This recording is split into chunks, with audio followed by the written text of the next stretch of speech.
You are watching Only Life. Welcome to my channel. नमस्कार, मी धनश्री. मस्त असा पाऊस पडतोय आणि अशा पावसात गरमागरम चहा आणि त्याचबरोबर काही गरमागरम खायला मिळालं तर मजाच वेगळी. चला तर मग बनवूया गरमागरम चण्याच्या डाळीचे वडे.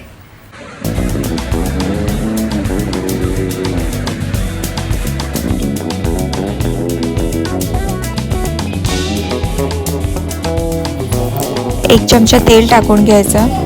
8 ते 10 मिरच्या व्यवस्थित भाजून घ्यायच्या.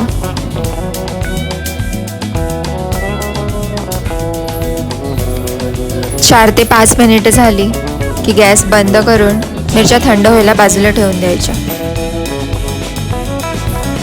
अर्धा ओला नारळ घ्यायचा, त्याला बारीक कापून घ्यायचं.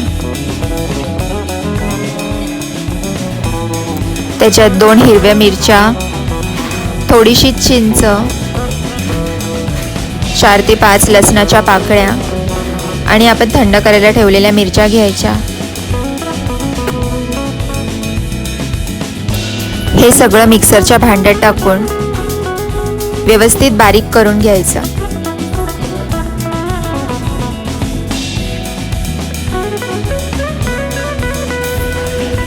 थोडंसं पाणी टाकायचं आणि गरजेनुसार अजून जसं पाणी लागेल तसं टाकून बारीक करून घ्यायचं. तर आता आपण चटणीला फोडणी देऊया. त्याच्यासाठी 1 चमचा तेल, थोडंसं हिंग, 1 छोटा चमचा राई आणि थोडीशी कढीपत्त्याची पानं सुद्धा घ्यायची. आपला तडका आता तयार आहे. हा तडका चटणीवर व्यवस्थित टाकून चटणी मिक्स करून घ्यायची. आता आपली चटणी एकदम तयार आहे. आता चण्याची भिजवलेली डाळ पाणी काढून मिक्सरच्या भांड्यात टाकून घ्यायची. थोडीशी डाळ बाजूलाच ठेवायची. त्याच्यात 2 हिरव्या मिरच्या, 8 ते 10 लसणाच्या पाकळ्या, थोडंसं अद्रक हे टाकून जरासं डाळ जाडसर असं वाटून घ्यायचं अशा प्रकारे. आणि ह्याच्यात जरासुद्धा पाणी टाकायचं नाही, हे लक्षात ठेवा. आता हे एका भांड्यामध्ये काढून घेऊया आणि जी आपण डाळ जराशी बाजूला ठेवली होती ती ह्याच्यात टाकूया.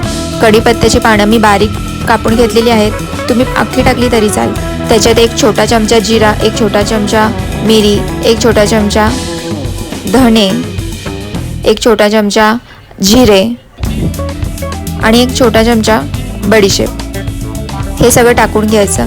चवीनुसार मीठ, थोडंसं हिंग आणि 1 चमचा तांदळाचं पीठ टाकून घ्यायचं आणि हे व्यवस्थित हाताने आपण पीठ मळतो त्याप्रमाणे मळून घ्यायचं.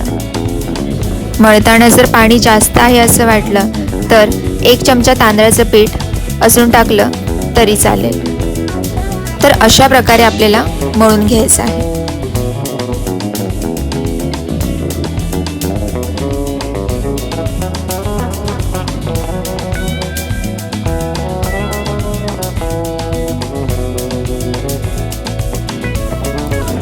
आता वडे करायला घेऊया.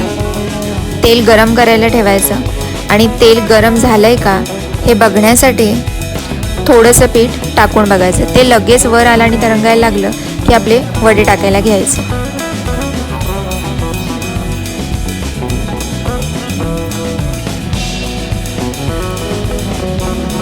थोड्या वेळाने त्यांना पलटी मारून घ्यायचं.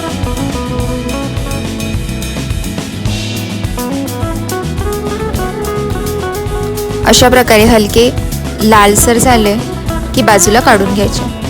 अशाच प्रकारे बाकीचे वडे आपण तळून घेऊया.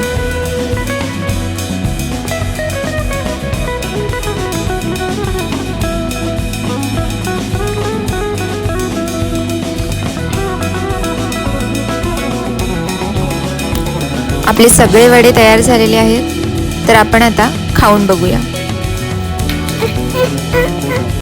बाहेरून कुरकुरीत आणि आतून एकदम नरम. तर असे हे दाल वडे तुम्ही एकदा बनवून बघा आणि तुमचा अनुभव माझ्यासोबत नक्की शेअर करा.